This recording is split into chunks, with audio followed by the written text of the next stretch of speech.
Said Ahmad mengejarnya hingga berhasil menangkapnya. Ia mencubitnya sebanyak 7 kali.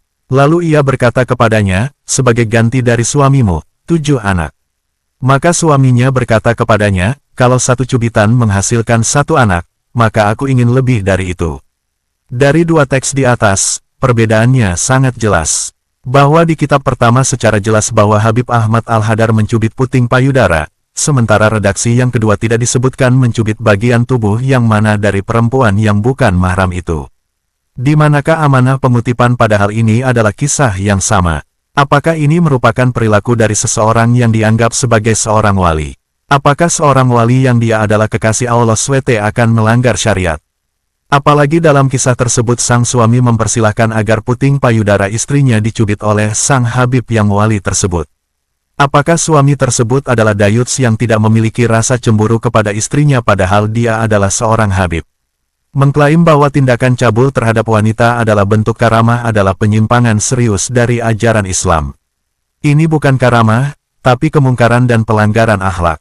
Pengkultusan tokoh hingga membenarkan tindakan cabul sebagai hikmah spiritual, adalah bentuk penyimpangan dari tauhid dan adab terhadap Allah. Islam mendorong penggunaan akal sehat dan moral tinggi. Tindakan seperti ini, jika dilakukan oleh siapapun, secara hukum adalah pelecehan seksual dan tidak bisa dibenarkan secara agama maupun hukum. Untuk informasi lebih lanjut Anda bisa melihat konten Gus Aziz Jazuli membahas tentang hurufat mesum ini. Dikisahkan oleh orang yang mengkisahkan bahwa ada seorang Habib itu berjalan di jalan perkampungan, kemudian di sana itu ada seorang perempuan. Nah, tiba-tiba Habib yang wali ini memegang payudaranya. Mencejeh, masalah. Kaget kan, perempuan itu kaget. Setelah kaget, wahai Habib, kenapa engkau itu memegang? Sementara ini adalah satu hal yang dilarang oleh agama. Nah, maka kata Habib itu, masalah.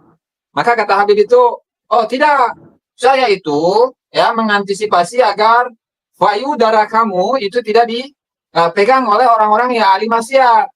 Sehingga itu saya pegang duluan sebelum dipegang oleh mereka. Begitu Bang TJ.